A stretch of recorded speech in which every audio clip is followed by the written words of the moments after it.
Pandian store சீரியல்ல அடுத்து வர எபிசோட்ல என்ன மாதிரியான ட்விஸ்ட் எல்லாம் இருக்க போகுதுங்கிறத இந்த வீடியோல பார்க்கலாம்.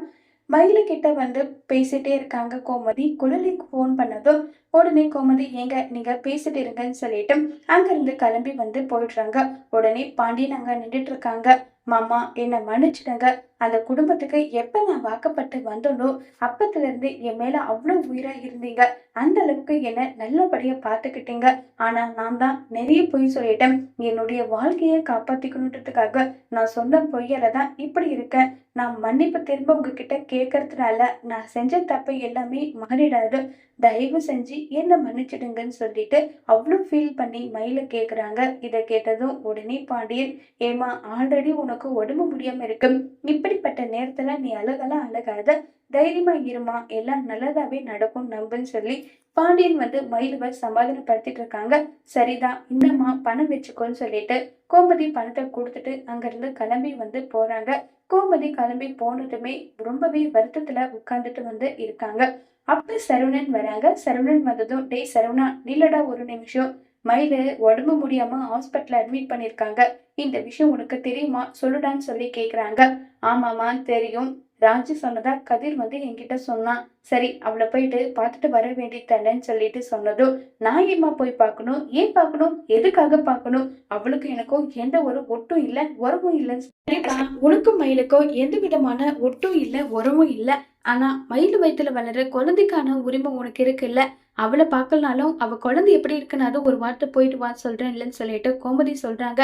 இல்லம்மா அதுன்னு சொல்லிட்டு தயங்கிட்டே இருக்காங்க. பாண்டியனும் கோமதி ரொம்ப ஸ்ட்ரிக்டா சொன்னதும் எதுவுமே பேசாம சரவணன் வந்து அடுத்த நாள் காலையில கதிரை கூட்டிட்டு போறாங்க. கதிரை கூட்டிட்டு போனதுமே கதிருக்கு, அண்ணன் இங்க பாருண்ணே, எந்த ஒரு பிரச்சனையும் இல்ல. நீ பாட்டுக்கு போற, பார்த்துட்டு வர போற, அவ்வளவுதான் விடுன்னு சொல்லிட்டு பேசிட்டு இருக்காங்க. இப்ப போனதும் உடனே அந்த இடத்துக்கு கோபமா இருக்காங்க பாக்கியம். என்ன என் பொண்ணை பார்க்க வந்தீங்களோ இல்ல என்ன கொண்டுட்டு போக வந்தீங்களோன்னு சொல்லி பேசிட்டு இருக்காங்க.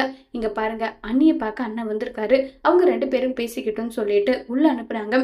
உடனே சரவணனை பார்த்ததும் மயிலுக்கு மனசுக்குள்ள அவ்வளோ ஆறுதல். உடனே மயிலை கேட்குறாங்க, நீங்க இப்படி வருவீங்க நான் நினைச்சு கூட பார்க்கலன்னு சொல்லிட்டு அப்பாவும் அம்மாவும் என்னை கம்பல் பண்ணதுனாலதான் நான் வந்தேன். நமக்குள்ள 1000 பிரச்சனை நடந்துருச்சுன்னு சொல்லிட்டு மயிலு கிட்ட என்னென்ன விஷயத்த சரவணன் சொல்லணும்னு நினைக்கிறாங்களோ அது எல்லா விஷயத்தையுமே ஓபன் பண்ணிடுறாங்க.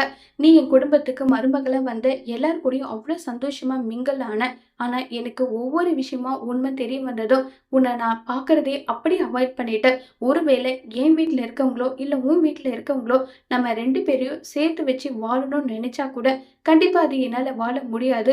அதுக்காக குழந்தைய அப்படியே விட்டுற மாட்டேன். குழந்தைக்கான ரெஸ்பான்சிபிலிட்டியை நான் எடுத்து குழந்தைய நல்லபடியா நான் பார்த்துப்பேன்னு சொல்லி சரவணன் சொல்றாங்க.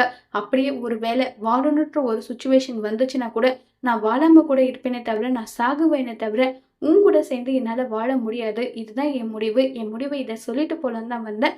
என் மனசுல இருக்கிற விஷயத்த நான் சொல்லிட்டேன், நான் கிளம்புறேன்னு சொல்லிட்டு சரவணன் அங்கிருந்து கிளம்பி போறாங்க.